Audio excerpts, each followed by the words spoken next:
Are you feeling fatigued and can barely make it through the day without some type of caffeine?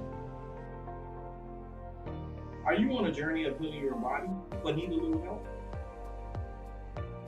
Then alkaline water is what you really need. Alkaline water has many benefits. Alkaline water can help restore pH balance in the body. Consuming beverages such as soda and coffee can make your body acidic.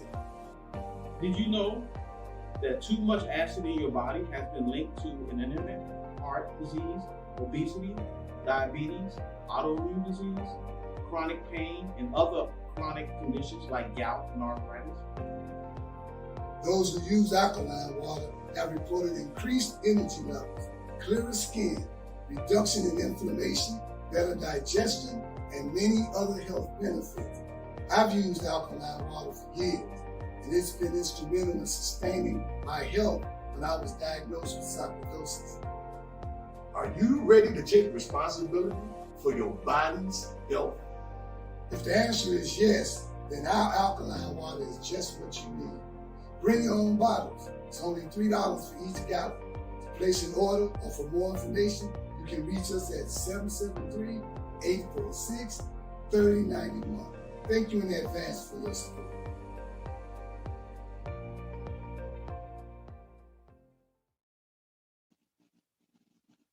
Welcome to the TOMA Nation's weekly Sunday worship service. We are an all-inclusive, Black-conscious, righteous movement dedicated to the social, economic, and spiritual survival of Black people in urban America. If you enjoy what you see and hear today, the TOMA Nation would like to extend our invitation to you and your family to join us each and every Sunday from 12:30 to 1:30, live here on Facebook from Chicago, Illinois. Tune in and be fed by God's messengers. For more information, you can reach us at 708-730-4858. Please join me as I recite our opening. In the name of the everlasting Father, He that causes all that exists to exist, He that is self-existent, He who directs the sunshifts of millions of years, and He who made time the seed of the universe. Known among the ancient Kemites or Egyptians as Amun-Ra and Aton, among the Hebrews as Ansov, Yahweh, and Elohim, among the Christians as Lord, God, and Jehovah, among the Muslims and Islamic world as Allah, the one God, among the Rastafarians as Jah, Rastafari. I bear witness that all these names refer to the same one, Almighty God, and it is to Him whom I give reverence and to whom I submit. I boldly proclaim that we, the descendants of those Black men and women who survived the transatlantic slave trade, are the Lost 13 tribe, born in North America and our Renubian Kemetic lineage. I further proclaim that the blood of all the nations of the earth flows through our veins. I greet you in the ancient yet holy words of peace, Hotep, Shalom, Assalamu alaikum, Habaragani, Alafia, and Ashe. Now we are going to transition into our 13 points of what we believe and know. Number 1, We believe and know that we are not to repeat the mistakes of the past prophets and messengers of the Almighty Creator of the heavens and earth.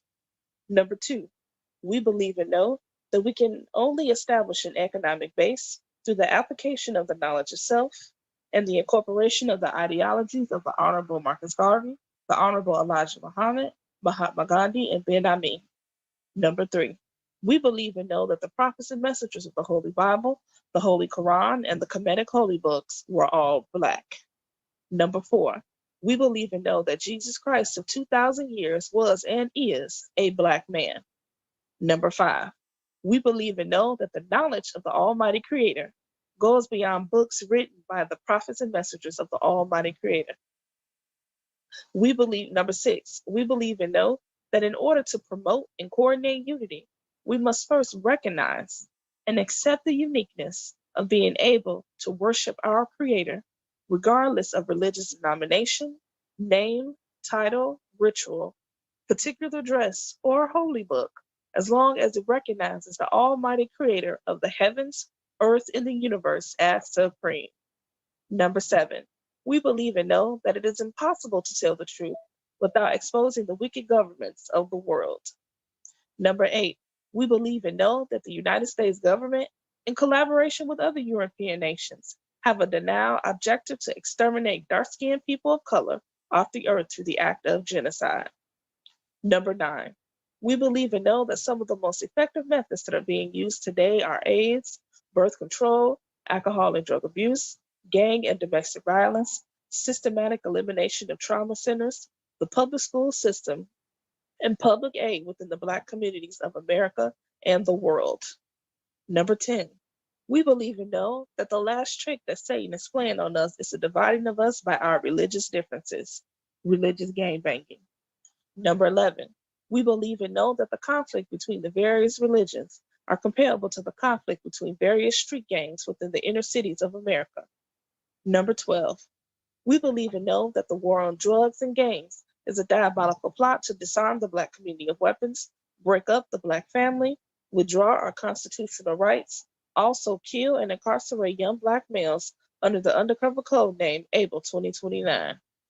Number 13, we believe and know that every letter, shape, sound, and numerical value contains esoteric information that completely transcends the specific contextual meaning of the word.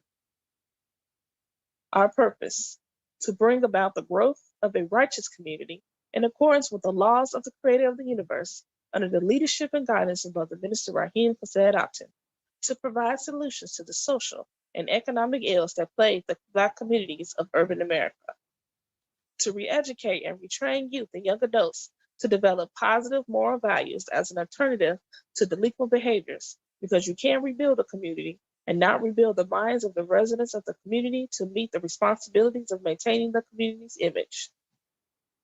Our mission, to enhance the economic development of our communities by establishing businesses, real and personal properties, thereby creating jobs and or entrepreneurship training programs that will reverse the concept of leaving the community to buying back the community. Our motto, let your light so shine before men that they shall see your good works and glorify your Father which is in heaven. Matthew 5:16. Now please join me as I recite our salute to the red, black, and green flag. Make sure you're paying attention and your right fist is in a ball raised in the air. Here's to this flag of mine, the red, black, and green. Hopes in this future bright, Africa has seen. Here's to the red of it, great nations shall know of it. In time to come, red blood shall flow of it. Historians shall write of it, this flag of mine. Here's to the black of it, 400 millions back of it, whose destiny depends on it, the red, black, and green of it.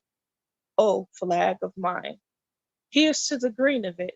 Young men and women shall dream of it, face shots and shells for it. Maidens shall sing of it, waving so high. Here's to the whole of it, colors bright and pole of it. Pleased is my soul with it, regardless of what it's told of it. Thanks to God for giving it, this great flag of mine. Please keep your right hand in the air as we sing our Black National Anthem.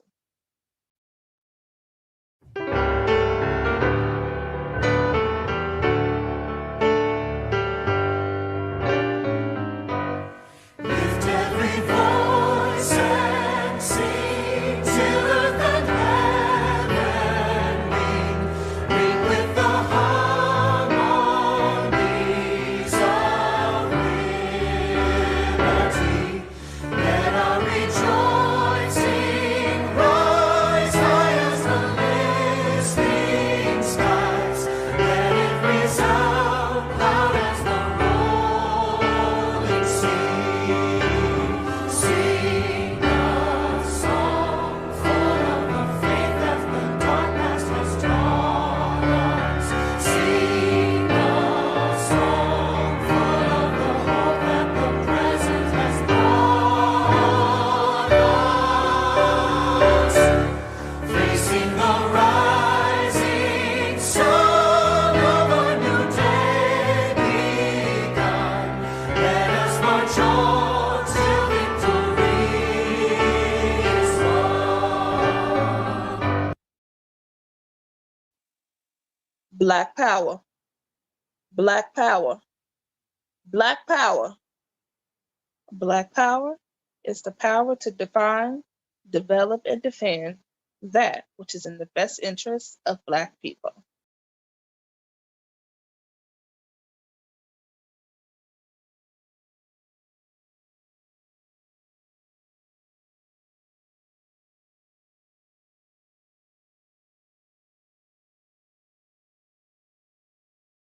At this time, ladies and gentlemen, we're going to bring to the podium to give our message on today. Please put your hands together for Minister Rahim Aton. In the name of the everlasting Father, he that causes all that exists to exist, he that is self-existent, he who directs the sunships of millions and trillions of years, he who made time, the seed of the universe. He's known among the ancient Kemites or Egyptians as Amun-Ra and Aton, among the Hebrews as Anshar, Yahweh, Elohim, among the Christians as Lord, God, and Jehovah, among the Muslims as Allah, the one God, among the Rastafarians as Jah, Rastafari, among the Yoruba tribe as Olodumare, Obatala, and many other Orisha gods. I bear witness that all of those names refer to the same one Almighty God, and it is to him whom I give reverence and to whom I submit. I boldly proclaim that we, those children of those Black men and women who survived the transatlantic slave trade, are the lost 13 tribe, born in North America, and that we are of a Nubian Kemetic lineage. I further proclaim that the blood of all the nations of the world flow through our veins. I greet you all in the ancient but yet holy words of peace, in the languages of our fathers, Hotep, Shalom, Assalamu alaikum, Baragani, Lafia, and Ashe. Welcome, welcome to the TOMA Nation once again. Coming to you live from Chicago, Illinois. I am Brother Minister Rahim Aton, founder of this great movement, along with the co-founder of this movement, Minister Omari Jahi Aton, and the First Lady of this movement, Sister Makita Aisha Aton. Maybe eventually she might be wearing that title, Minister. We have to be guided by a divine spirit. So we'll see what that's about. But again, welcome today to our worship service. WARSHIP spelling WARSHIP.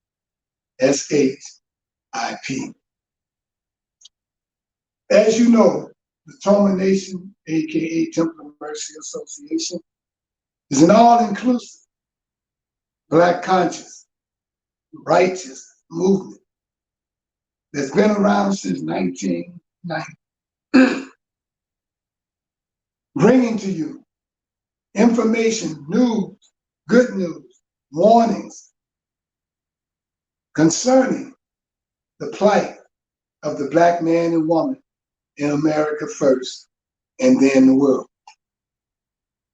And you've been hearing for quite some time about what we call our prescribed readings and why we have those prescribed readings. And without going back into it, you can look at past lectures and videos to find out. This month, the month of October, we will be bringing to you knowledge and information on the Honorable Elijah Muhammad. Not only that, we will be observing a 7-day fast, prayer and fasting week that we have been doing for years, that leads up to the Day of Atonement, October 16th, the anniversary of the Million Man March.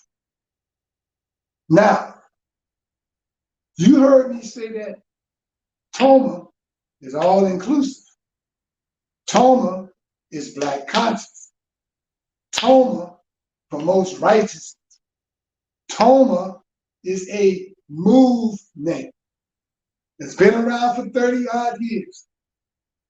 And the reason I'm bringing that back to our recollection is because to be all inclusive means that we are open to receive brothers and sisters in this movement of any religious persuasion.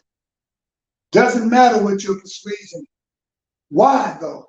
It's because TOMA has been promoting unity among Black people from the day of its inception. Unite. Why?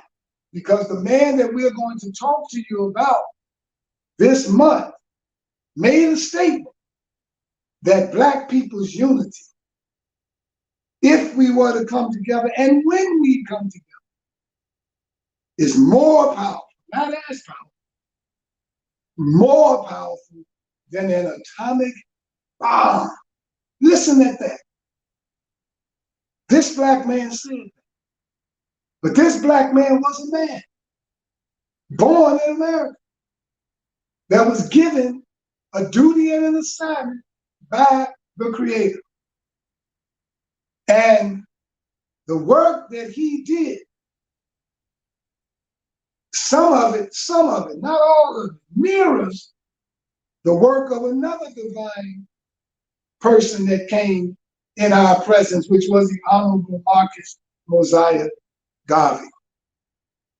And in that great line of divine, there are others, some who were members of Garvey movement, others who are and were members of the Nation of Islam, which is the movement that the Honorable Elijah Muhammad founded. They're still operating today.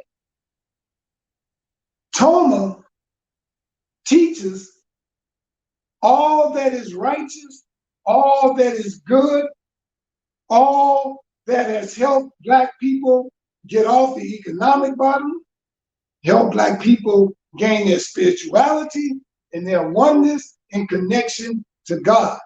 In order for us to go out in the byways and the highways, on the side, into the inner city of Black America, to help our people, to wake our people up, we must be armed. I know you say, man, armed. Yes, we must be armed with the knowledge of every religion and grassroots group that ever presented themselves to the Black community in order for us to get beyond those obstacles that kept us held back from working together. What is one of the obstacles? One of the obstacles is religion.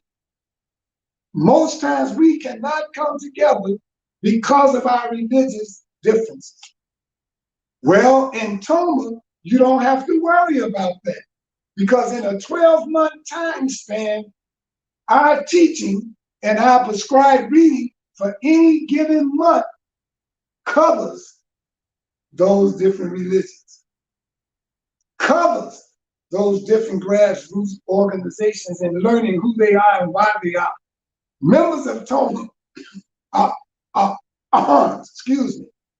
Members of TOMA are armed with this knowledge, with this information, that we might be able to help our brothers and sisters come up and come out of the game banging, the religious game banging, and come up into a higher essence and understanding of who they are and their creator. No sense in reinventing the wheel. There's no reason why we should not be able to improve on that wheel. And that's what we are here to do. That is what TOMA does. We improve on that wheel. We reinforce the righteousness of the Creator. We reinforce the moral principles of righteous conduct, not only by just teaching it and telling it, but also by working as hard as we can to live it, to be an example of it. And we went through, from an economic standpoint, Dr. Claude Anderson in his book Powernomics, S.B. Fuller in his book of the same name. These are people who dealt with economics, you see.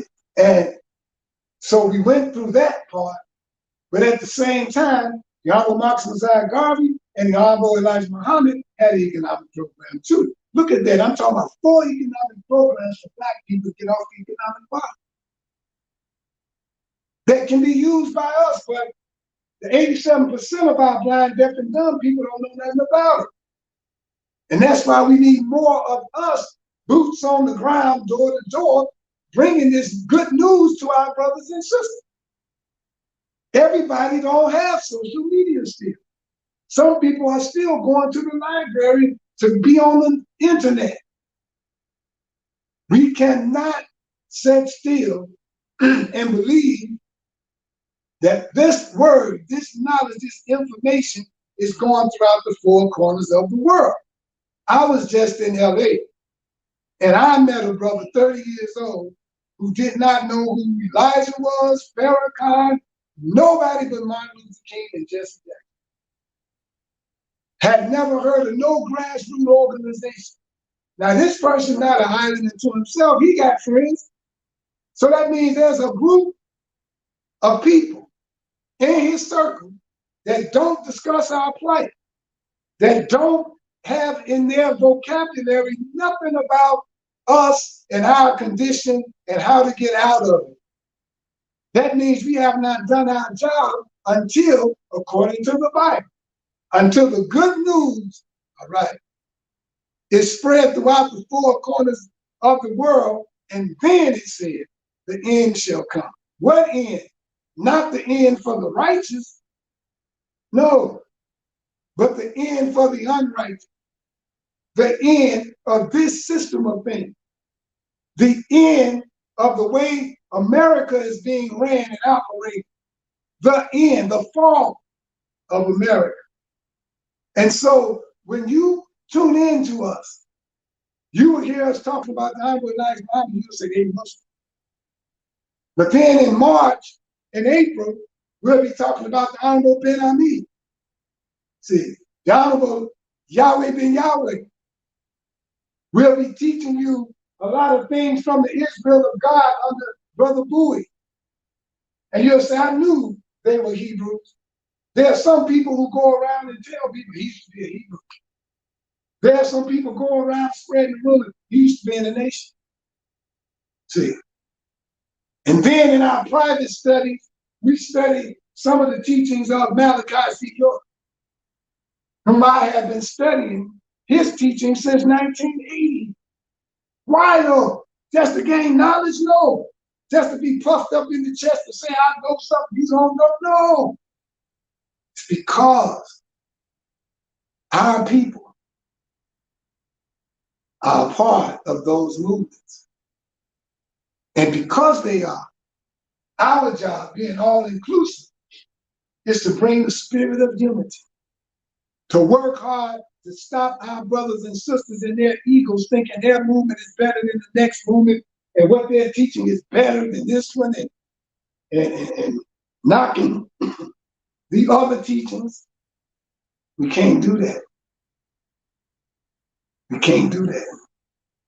If we're going to mount up on wings and meet Satan in the air, we've got to become the warriors on the ground, fighting, maybe in different arenas, but fighting together and knowing that we got backup. We at war. Whether you know it or not, we are at war. But then we're also open to brothers and sisters who stepped out of their religion, who stepped out of Christianity, who stepped out of Islam, even those who never been in either of them, even those who never been to church. It's open to you to come in because now you have a serving of about 9 different groups and religions that you get a chance to learn about without having to join them. Not that I'm against you joining them. I would prefer you to be a part of someone's group than to be sitting on the outside. Because when it's time to come together and mount up to be with one another, if you standing on the outside, you're in trouble. This is why in October, we talk about the Million Man March. Why? Because over 25 years ago, a bunch of people spoke at this Million Man March. Over 2 million men down in Washington, D.C. Jesse Jackson spoke, Al Sharpton spoke, Farrakhan spoke, different people spoke from different backgrounds, different civil rights movements and organizations. Yes, they spoke. But the Minister Louis Farrakhan, said to everyone in that audience that no one should be without some particular movement or operation that you have to be a part of. You must be in one. No man should be outside of an organization or a group. No one. So I'm here as a reminder, to remind you of what was said, to reinvigorate you to get involved, to be recharged, to wake up, to really see what's going on. The book that we have for this month that we're going to be studying is Message to the Black Man by the Honorable Elijah Muhammad. Before I step down, I'm going to read to you the 8 stages of atonement that was given to us to help Black people who are at war with each other come to a place of peace so that we can have unity again. Understand why we should forgive. This 8 stages of atonement was a part of the Million Man March, but it was introduced to the Nation of Islam by a Christian brother by the name of Reverend James Bevel.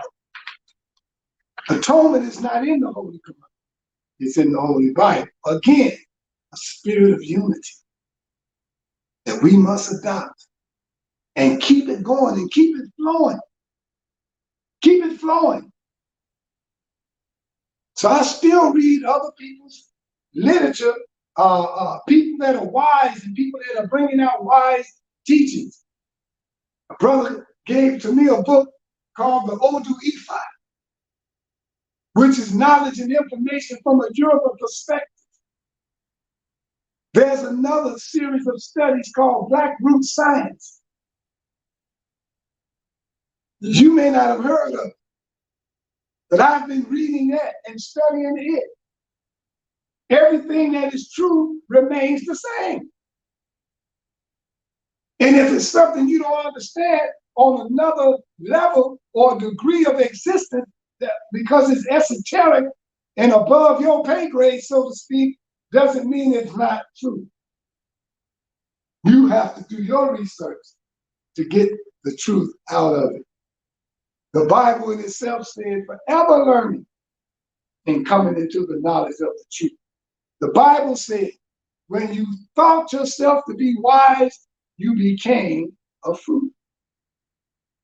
So I'll be with you from 12:30 to 1:30, but I'm going to introduce to you someone you've been hearing and seeing that's going to take you into the last 30 minutes to get you prepared for when he come up next Sunday, be it all the will of Allah or God, come up next Sunday to share with you what the Creator placed on his heart and mind. And I will be letting you know who he is about 5 minutes before time for him to come up. You all just keep me aware of the time now. So I'm going to read 8 stages of atonement, and then I'm going to read again the pledge of the Million Man March. And I don't want it to just reinvigorate the black man. I want the black woman to hear what our pledge was, so that she can help her man to make good on his word and his pledge if he had forgotten. And those who didn't go to the Million Man March, black men, I hope you can pull up off of it too and reinstate it in your life so the black man and woman can get up out of the mud and become the God that we were designed to be. The Honorable Elijah Muhammad was a man, but he was a God-sent man. And many brothers and sisters, you really can't have a conversation dealing with our liberation and dealing with us doing for self and dealing with us being God without mentioning the Honorable Elijah Muhammad. Because those teachings flowed from him. He was that vessel. The Honorable Marcus Messiah Garvey said things similar. He was that vessel. And I'm being a vessel to help keep it alive. Because truth, crushed to the earth, shall always rise again. Now I'm going to tell you a little something about him so that you can know. And don't forget, it was in October when he was born. So October 7th, 1897, Elijah Muhammad was born or about that time. They don't know the exact time or date he was born, but he was born in Sandersville, Georgia. All right? They said his birthday remains unknown because record keeping in rural Georgia for the descendants of slaves was not kept current, according to historians and family members. Honorable Elijah Muhammad said his birth took place sometime in the first or second week of October in 1897. Life in the rural South at the turn of the century was hard. Poverty and survival were at war with each other. Elijah Poole was his name, the son of a minister, and whose parents, William and Marie Poole, had 12 other children. He was one of 12. He had quit school after barely finishing the 3rd grade. to work in the field as a sharecropper so his family could eat. Now, I'm going to read a little more and I'm going to stop. Just before the Roaring Twenties came in, Elijah Poole married the former Clara Evans, also of Georgia. Now they mentioned the Roaring Twenties.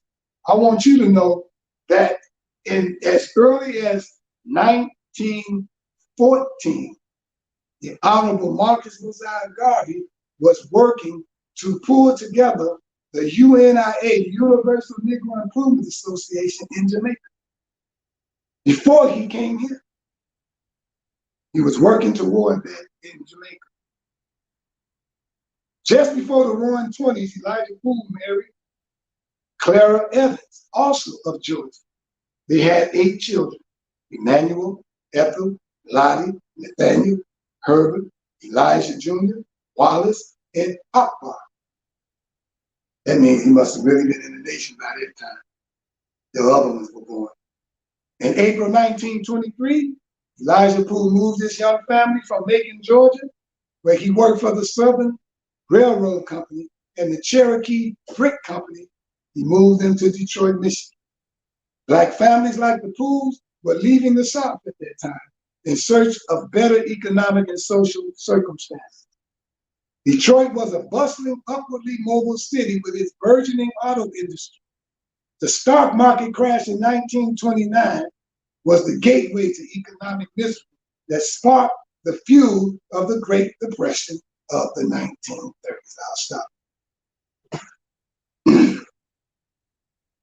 You have to know your history so you can know the mistakes that was made and so that you won't repeat the negative sides of your history. He is a part of our history because from him came Muhammad Ali, Malcolm X, the Honorable Minister Louis Farrakhan, and others. It's just I'm naming those because they're coming in the forefront of my mind. And so, moving on up to what I'm telling you about the Million Man March, Minister Louis Farrakhan of the Nation of Islam, who holds the strings to the Nation of Islam from Yahweh Elijah Muhammad, had a vision. And I'll tell the story as the months go by of Black men coming together.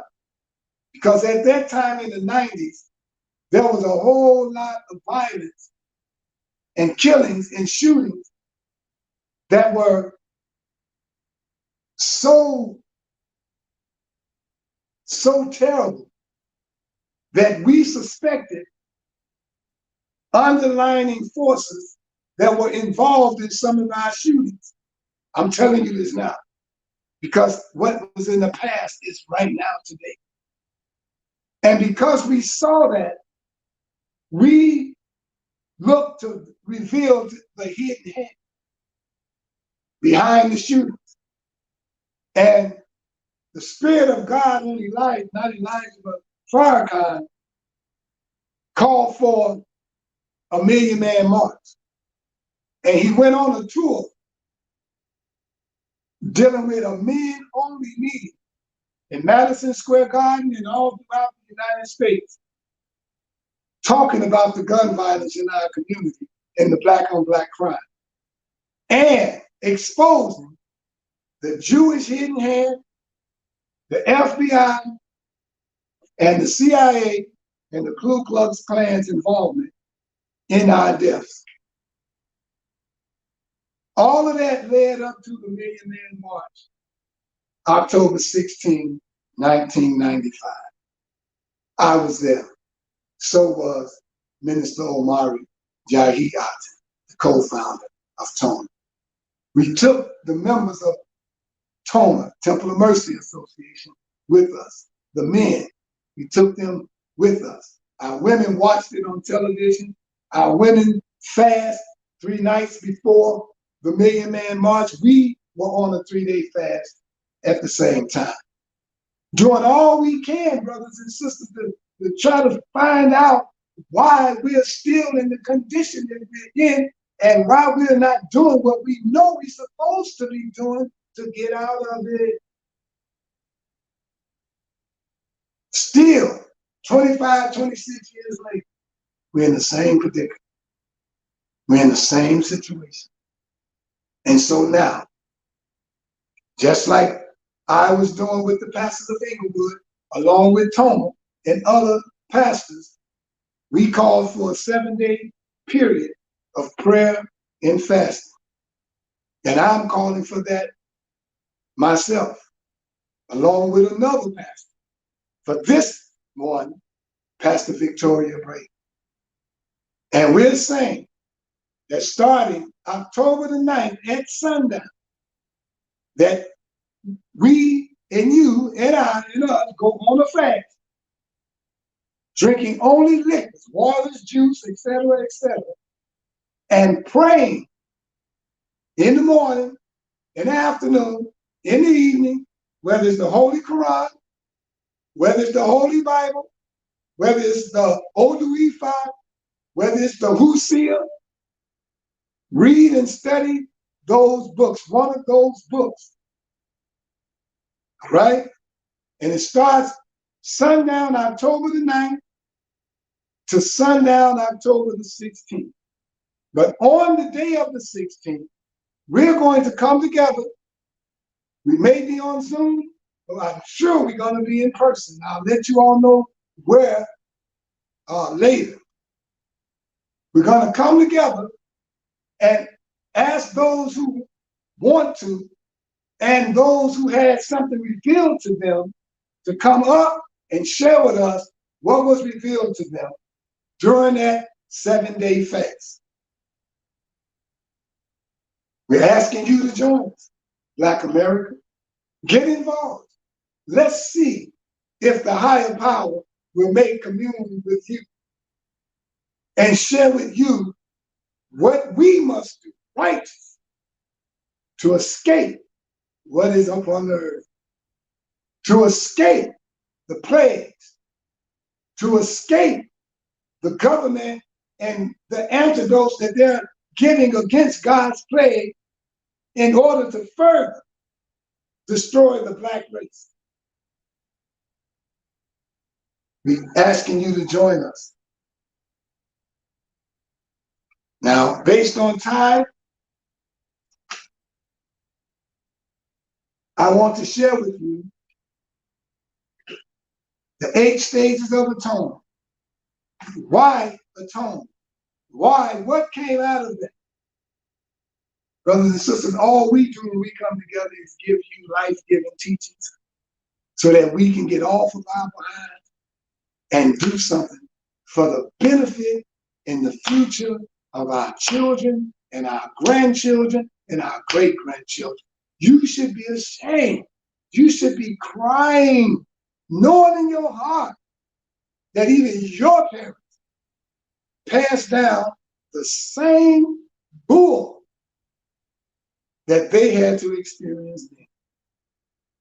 Where's the relief? Where is the difference? Where is the game changers? Where is the cycle breakers? Brothers and sisters, you have tuned in to a movement and an organization who God placed cycle breakers, whom God placed game changers. I'm speaking for this movement. I'm not saying it may not be any other, but I'm only wise to speak of this movement. Again, because we're all inclusive. Again, because we're about unity. And we are about bringing peace in the Black community, while at the same time keeping our understanding that we'll tear you to pieces if you come in from outside of us to try to do any harm. You need to know that. And so while we're using the 8 stages of atonement this month in our families, with our relatives, with our neighbors, with our children, the first stage is to point out the wrong And that's the most difficult, because sometimes we're in denial. Sometimes we are so caught up in deceiving ourselves and making something that we know is wrong, trying to make it look right. And that's devilish, because the Holy Quran says that Satan works to make evil fair seeming. And when you do that and you know you're wrong, you're making what you did wrong fair. So that's the most difficult, because when we are wrong and we are not aware of it sometimes somebody got to point it out, and you don't accept people pointing out something you did wrong. You just want to defend it and fight and fight and fight. And you may not make these mistakes, but I'm letting you know today, if you don't make these 8 stages, you can rest assured you're not going to be in that number. And according to the Bible, say when the saints go marching in, but according to us, we're saying when it's time for the great reckoning, will you be in that number that we will escape? No, not if you can't do these 8 steps of atonement.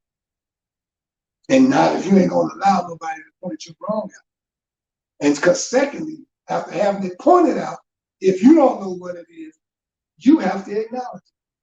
So in this context, the word acknowledge means to the truth of the fact that you've been wrong. See, a lot of the killing will stop if they use these 8 stages of atonement. A lot of it will stop. Then after that, confess it. Talk about you, talk about me. If I'm wrong, confess it.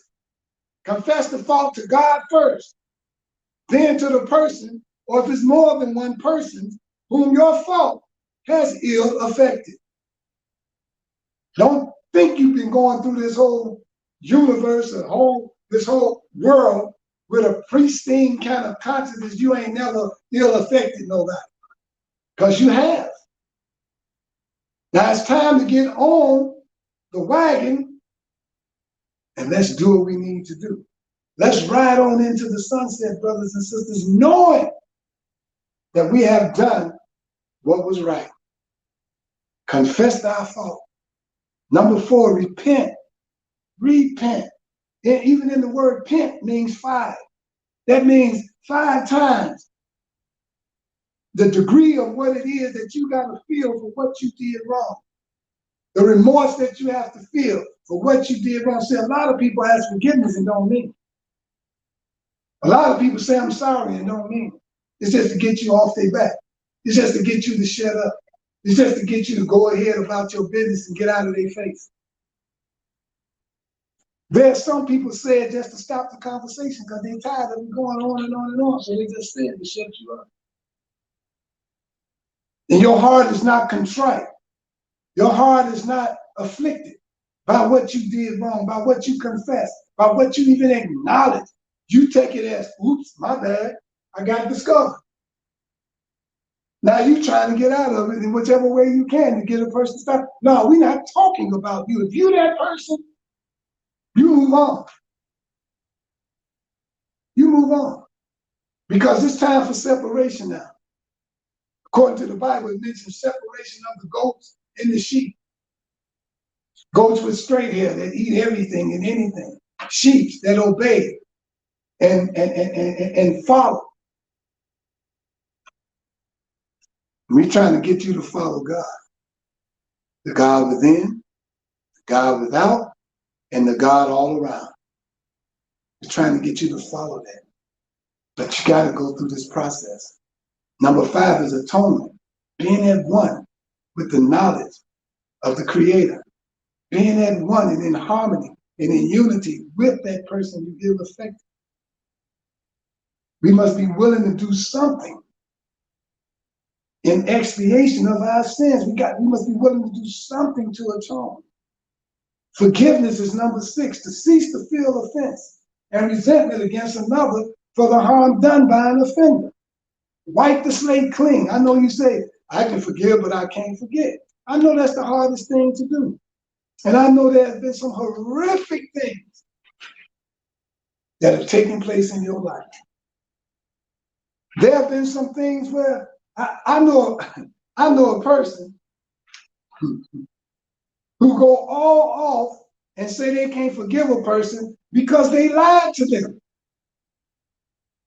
And then that person will tell a lie and expect something minor or less than how they felt about someone who not lied to them. As if it's okay, all right, for them to lie to somebody, but it's horrible if you lie to me. Now that's a hypocrite. And before the month is over, when I come back up, I'm going to share with you what the Honorable Elijah Muhammad said about hypocrites. Because there's a bunch of hypocrites among us. And they are denying the fact that they are hypocrites. They can hear the defining principle of what a hypocrite is, and they'll say, sure wasn't me. You got to separate yourself from those people, brothers and sisters. And I'm going to tell you personally, I'm going to work hard this month to separate myself from a person who denies truth about themselves, because I know then they are not trying to clean up their life. And how are you going to walk together with somebody unless you all agree? I'm working hard. I got to. Because you're going to get hangers on and stragglers almost monthly. But you got to go back and look through that whole group, because it's the day of separation now. We got to separate. We got to separate. I know we talking unity, right? Now watch this. Watch this. The next one is reconciliation and restoration. Now let's look at this. Because I said we talking unity. This is number 7. This is number 7. Resolve differences. So in the spirit of unity, you want to sit down with that individual and resolve y'all's differences, but they refuse. They don't want to. So they disrupt the flow of unity when they rebel. They disrupt the flow of unity if they don't flow with this chart. That's going to help us come together and be one. You're going to have people who go all out, right, say, hell no, I don't want to go. I don't want to be a part of you. You can't make these people unite with you. You can't. It's not going to happen. You're supposed to deliver a clear message, try to compel them to be a part, but if they say no, you don't chase after them and say, please, please, unite, unite, please, please, unite, unite. No, it's not going to work. But you're supposed to reach out. You're supposed to offer. But if they don't come, you have to let them go. If they don't want to change, you're going to have to let them go. Or they're going to take you down with them. So you come in the spirit of unity. You come in the spirit of peace. You come with the spirit of a savior.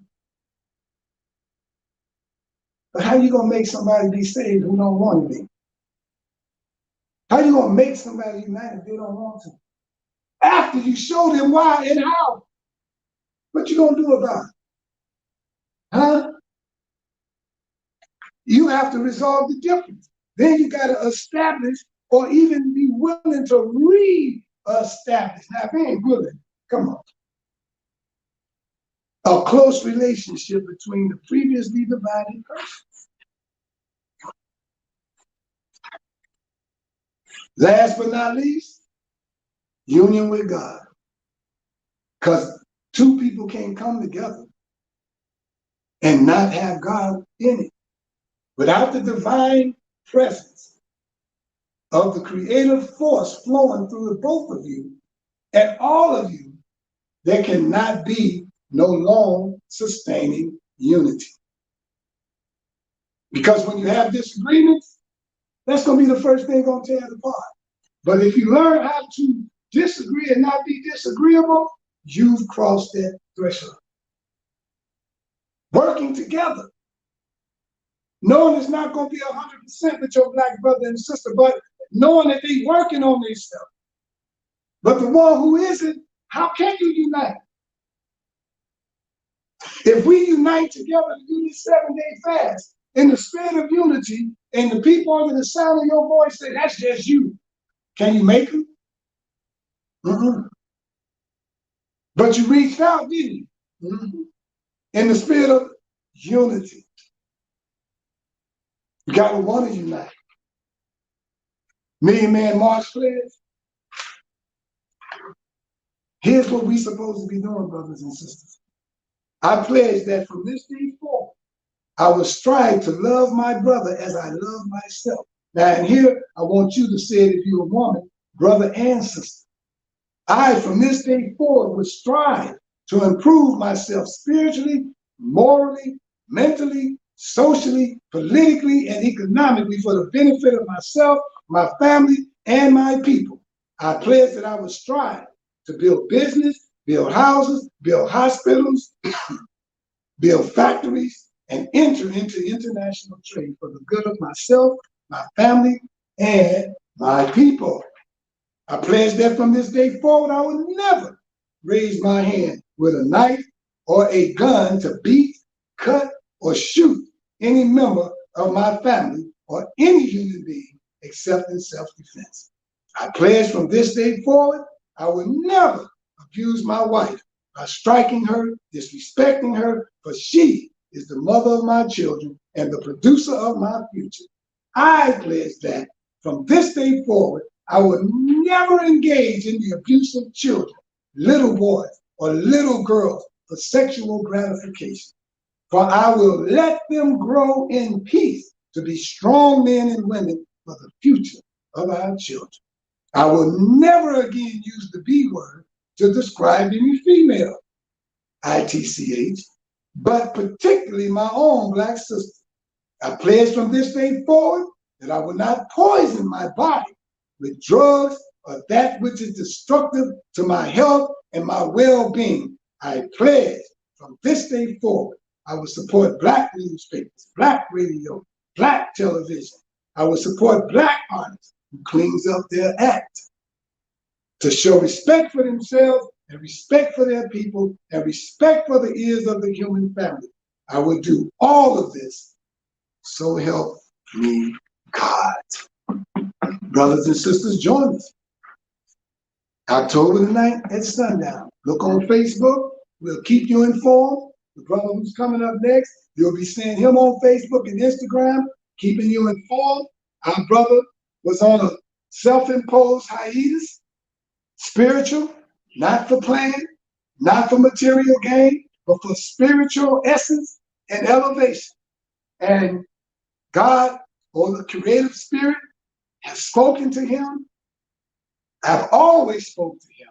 So I would say has guided him, has directed him through the storm, through into the light. And as he makes his way back around from his travels and his journeys, I'm here to tell you that when you see him today and hear from him, you will be hearing and seeing from this day forth that wherever he will be, even if he is in the jungles of Africa, in a cave, that he will come to you live on a Sunday. If he's in the lowest part of the dungeon, if they give him the phone, he will come to you live. So, this brother I'm talking to you about is the brother that the Creator sent to TOMA, that his light might shine brighter and brighter,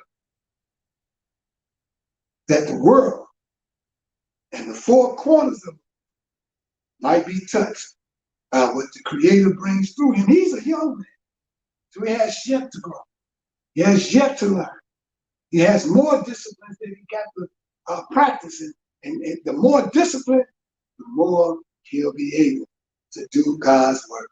And he's willing to accept it. Ladies and gentlemen, for your listening pleasure, I bring to you not the youth minister of TOMA, but a minister of TOMA whose job is to minister and bring the word and to represent this movement as we go forward. I bring to you Brother Minister Tahaka J. Shakur. Thank you and peace.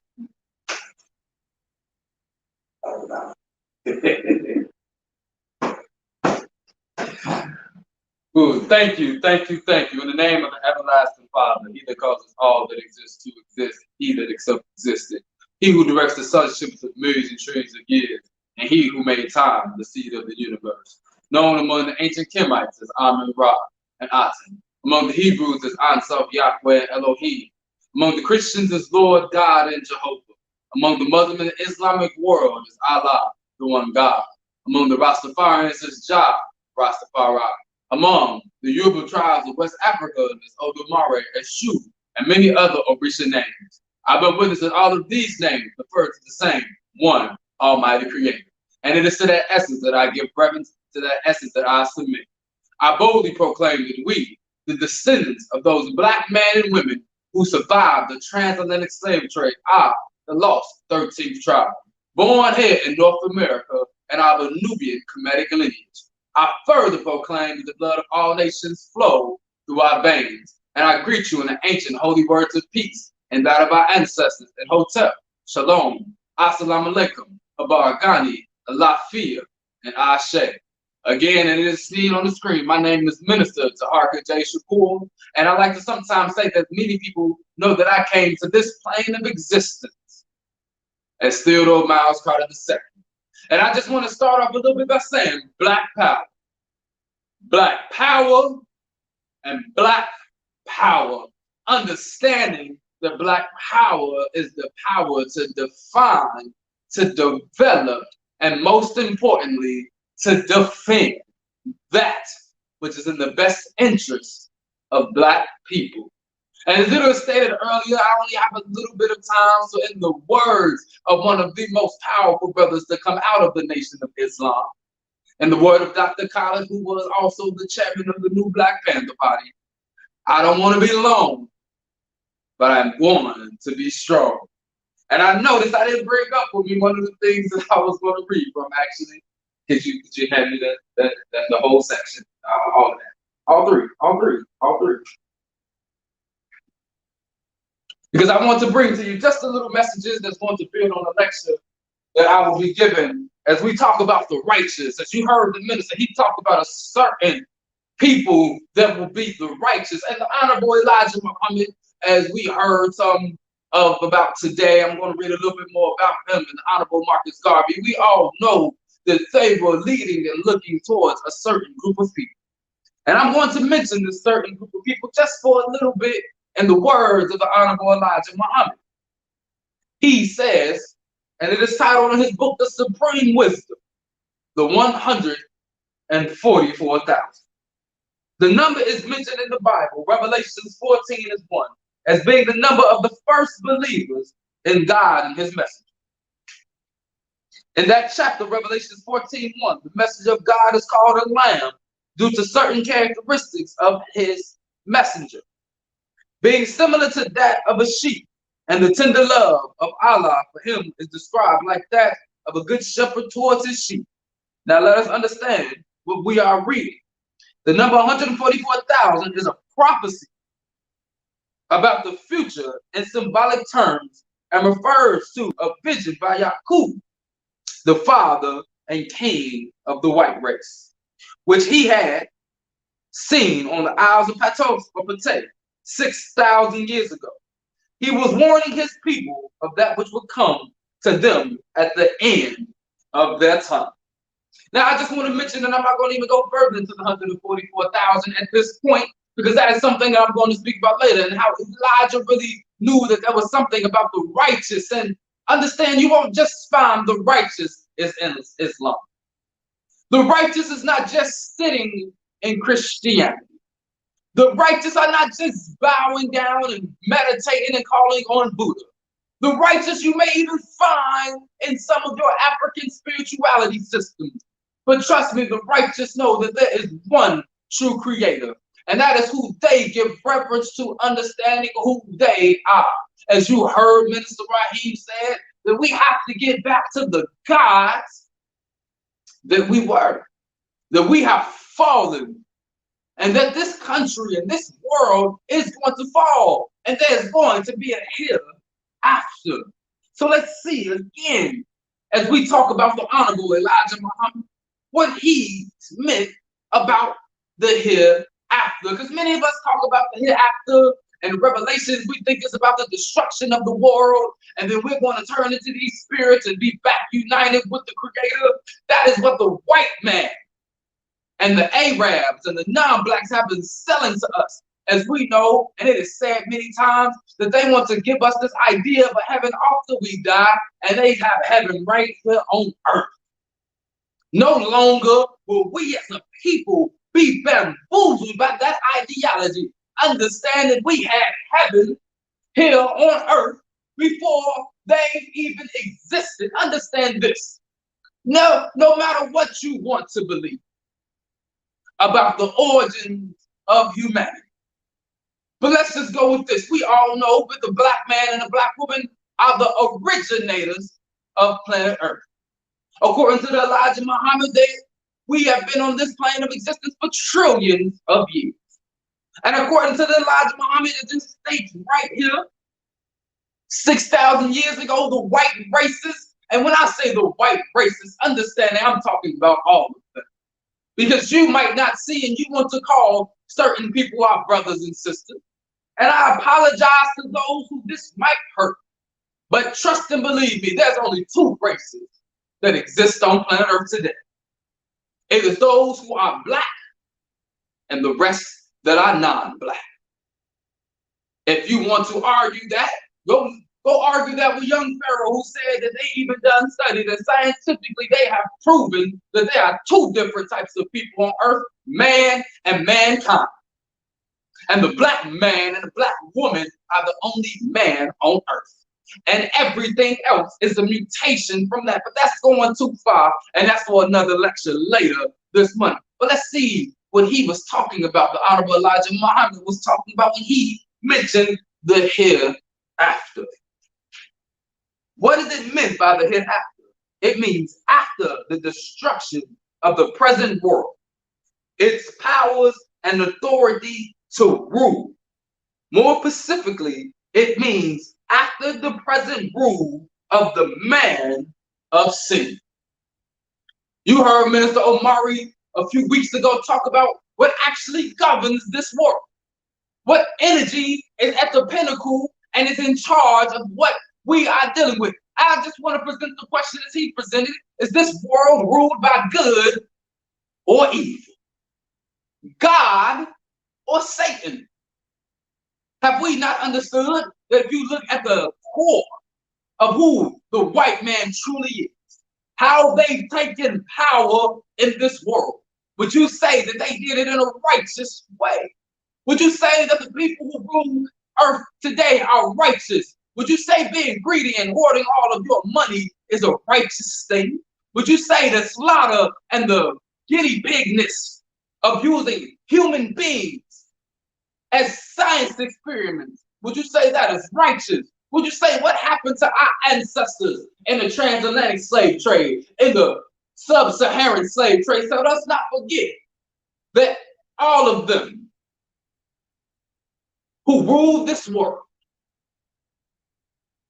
we as a people must take back our rightful place. As I continue to read a little bit more about the hereafter, some say the hereafter means after the judgment. That is after the man of sin and his people have been judged and sentenced to death. I say that this present world was sentenced to death when the man of sin was made, and of all who follow him. So let's look at that. We understand that if you don't understand let's say it this way. I want you to have an understanding that when the non-blacks were created, that there was an idea that was presented into the brother Yaqub.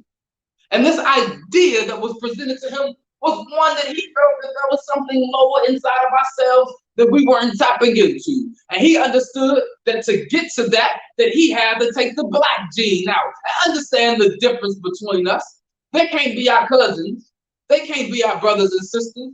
Understand how far off you have to be genetically to get to a certain point, to have that certain difference. See, we understand that anytime a black man has a child with any race outside of the black race, that child is black. Same thing with the black woman. Anytime a black woman has a child with someone outside of our race, that child is black. But for instance, let's say if that child then went off and had a child with another non-black, and then that child went off and had a child with another non-black, and then that child went off and had a child with another non-black. By the time they are at their great-great-great-great-grandchild, that child would no longer be black. And if you understand that we're talking about the information that the Honorable Elijah Muhammad gave us, and then we talk about the number of the beast being 666, let's look at this. When you look at how generations are and how it is break down, you can have 7 generations happen in a time period of about 100 years. And I can give proof to this, because we know that there are some people whose mothers had them at a young age, let's say 15 years old. Then let's say that mother, when she was 30, that child then had a child at 15 years old. You do 15 7 times, you have 100 roughly years. That's the 7th generation after that 100 year. If every person is having a child at the age of 15, you will be a great-great-great-great-great-great-grandmother or father at the age of 100. And that's the start of the next generation.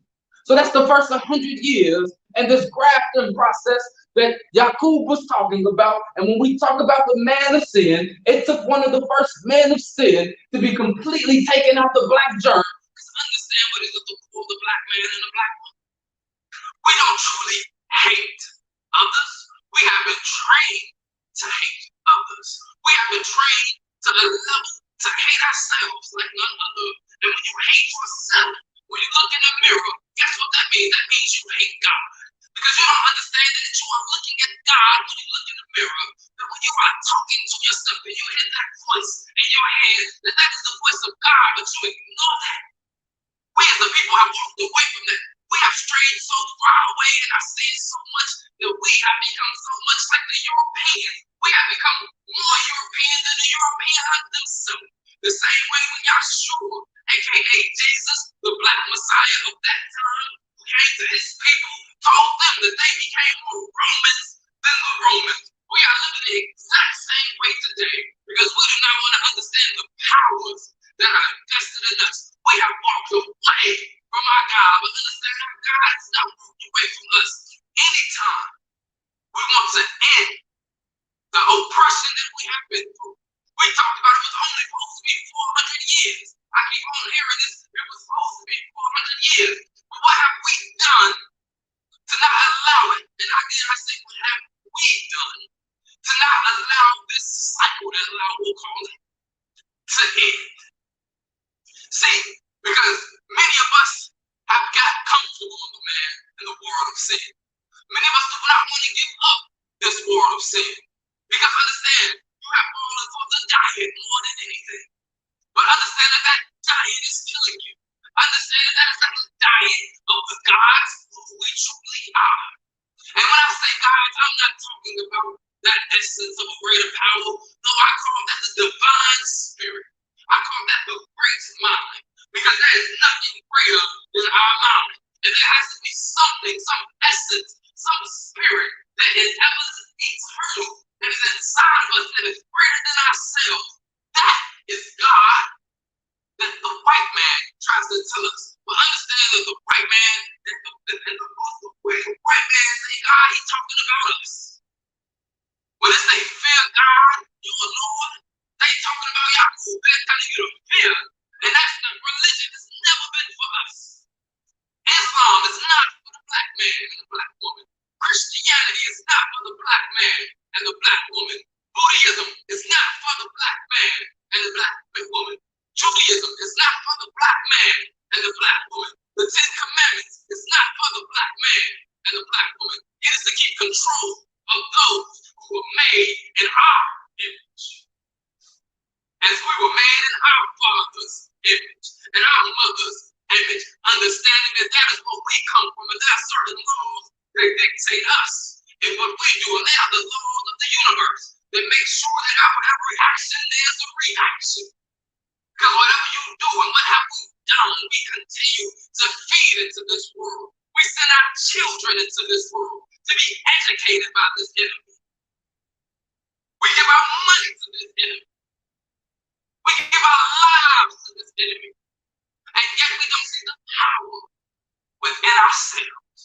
We don't take the time to really see what it is that we can do when we unite.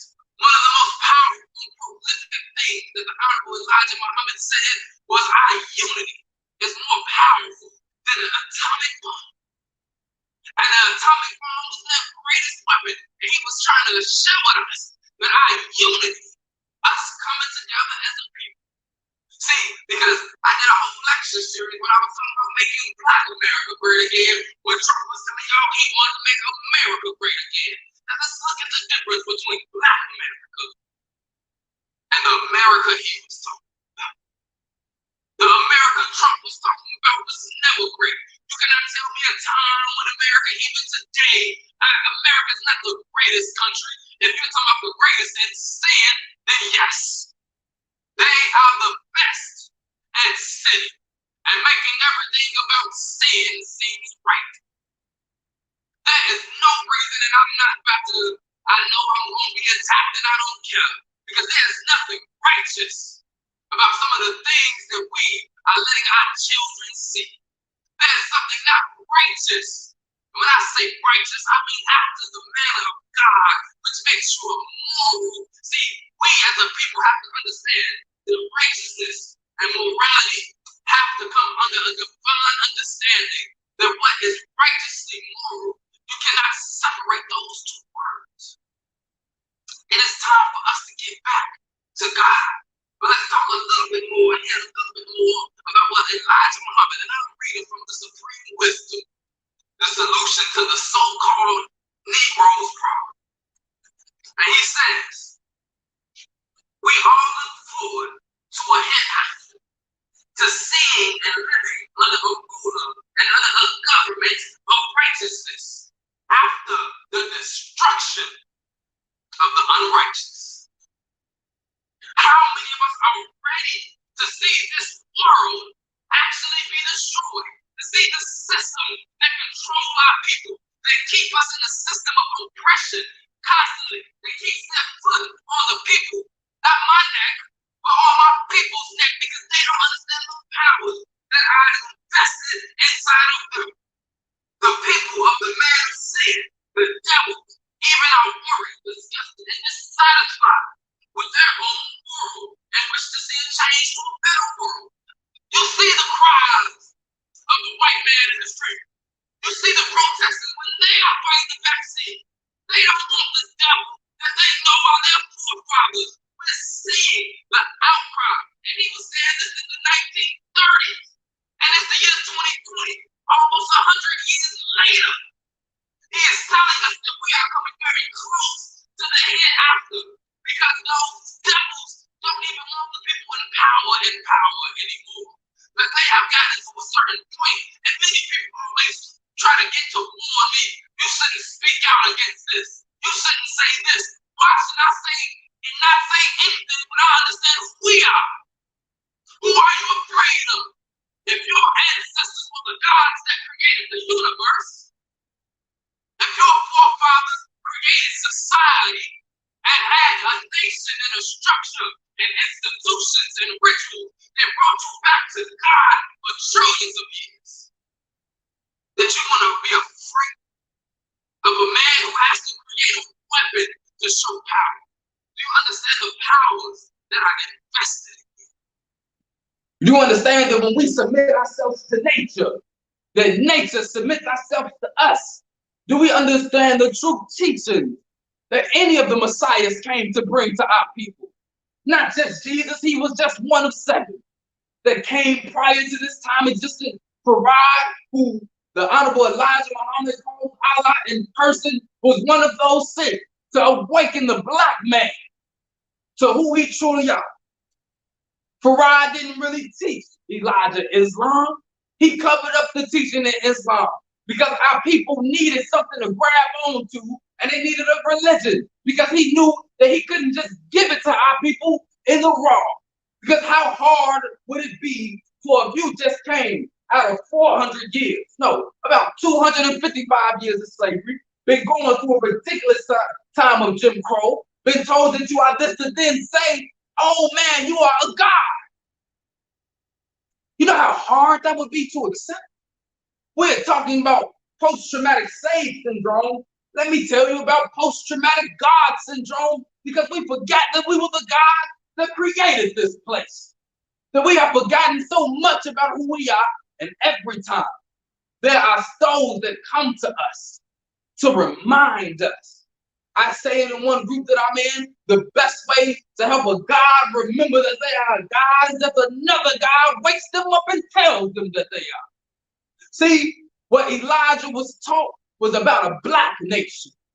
If you read the Supreme Wisdom, you will hear him mention a black nation, not an Islamic nation, but a black nation where the so-called Negro can come back into himself. As we talk about the prodigal son, the son that went out into the wilderness, wanted to be in the world, then came of himself. He remembered that he was a God. My goal is to get our people to remember where we came from, because there have been hints and sparks of it right here just in America. Why is it that they want to erase that history of our people? Why is it that they do not want to show the true history? How many of us really know about S.B. Fuller, Joseph Jackson? Do we know these people, Paul Goss? Do we know their history, what they did for black people?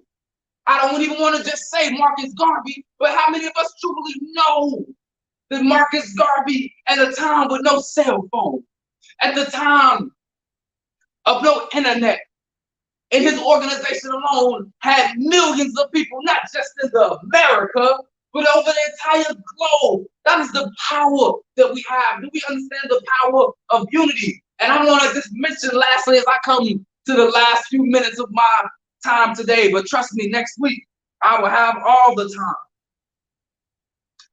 time, and more time. I want to speak a little bit about Elijah Muhammad's program, because we see the nation that we have today, and that's Farrakhan's program. Just to say, to be blatantly true, that's Farrakhan's program. He has been in charge of the nation for the last 50 so years. So that's Farrakhan's program. So let's listen a little bit about Elijah's program according to Khaled. I'm reading from the book of Khaled, one of the most powerful black brothers that we have had that have graced us on this plane of existence in the last 60 years. If you don't know about Khaled, I've never heard Khaled speak, I implore you, after you listen to this lecture, go onto YouTube, search Khaled Muhammad, and listen to that brother, because if you go listen to him, if not after listening to me, you come on this lecture and you don't understand that the black man and the woman is God, you will go and listen to that brother, and by the time he is done speaking to you, you will walk from that YouTube video and know that the black man and the black woman is God. If you are not listening to the TOMA Nation and understanding that we are rebirthing ourselves, that the black hand that you see in that logo is saying that the fire that is in us is being reborn, and we will rise from the ashes that we have fallen into and fly high like the phoenix who we truly are.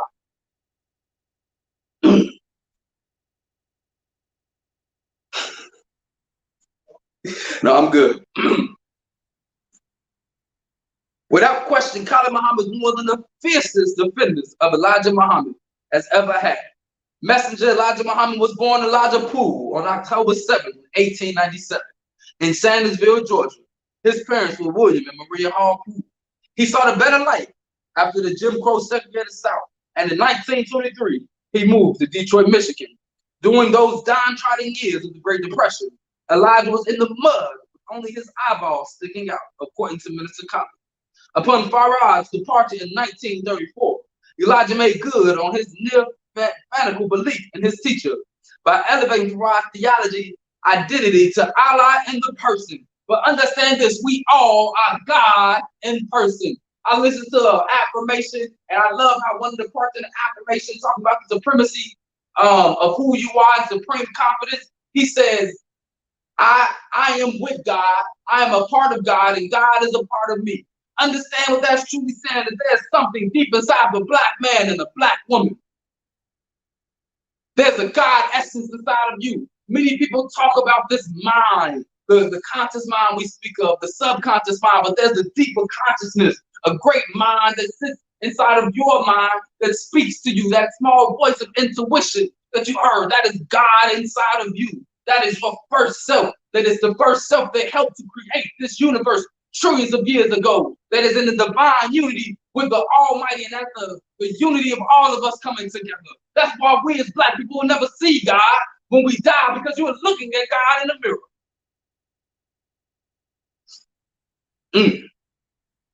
Elijah Muhammad's revelation at this point was that he was the messenger of Allah, of Rad's messenger. With the force of his conviction, Elijah embarked on a storied career that will forever change the course of black people in America and impact world history. If you don't know about Elijah Muhammad and you are stuck on Farrakhan, I'm sorry, when I say stuck on Farrakhan, that's that brother is a prolific speaker. He has been doing amazing things for Black America for the time. But if you do not know about his teacher, what that brother did, his economic program, how he went to those who were the strippers, the prostitutes, the drug dealers, the convicts, and he turned them into decent, disciplined gods and goddesses. He was creating the hereafter here already. It wasn't waiting for the fall of America. He said, I'm going to have it rise and put this clean glass up next to this dirty glass called America.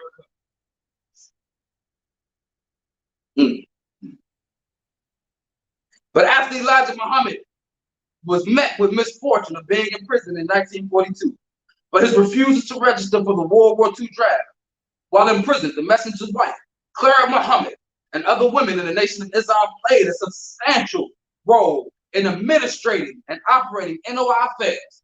See, because I ain't got too much time to continue reading, but that is the power. When the black man and the black woman is united, and they have to destroy us from being a family. President Roosevelt in 1938 did a thing. And you should go look up this thing and find out what he found out. As I share with you today, that 90% of us, and when I say us, I say the so-called Negro, the black man and women who are the gods of this universe, that 90% of us that got married, we stayed married. Now less than 1%. We own over 16 million acres of land here in America. After slavery in 1938, we owned over 16 million acres of land. Now less than 1 million. There was no so-called black-on-black violence like the stuff we are dealing with today. You would never see another black man fight another black man after we came off the plantations, where that was sport and play for them, where they would get us so drunk. Wait a second, what do we have in all of our communities? There's a liquor store on almost every corner in the black community, because that is what they understood to get us out of our God mind, and it's in this where we lose our mind. But as I close, we have to get back to that power. We have to cleanse ourselves of this world. We have to separate ourselves mentally and physically to really do what we have to do. We have to separate and create our own everything. We don't need reparations from them in the sense of them giving us anything. All you need to do is leave us alone. And I leave you as I greeted you in the ancient words of peace and that of our ancestors. And Hotep, Shalom, Assalamu Alaikum, Abaragani, Alafia, Ashe, and to those listening on Clubhouse, Modi Mocha. Thank you so much for joining us today for our weekly Sunday worship service. If you have enjoyed what you have heard today, please feel free to support our grassroots movement here in Chicago and donate to our ministry on Cash App at TOMA NATION. That's TOMA NATION. Please feel free to share this video with your friends and family, and we look forward to seeing you each and every Sunday. Be blessed.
Are you feeling fatigued and can barely make it through the day without some type of caffeine?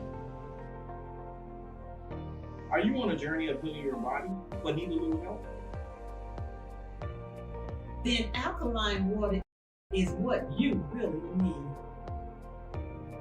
Alkaline water has many benefits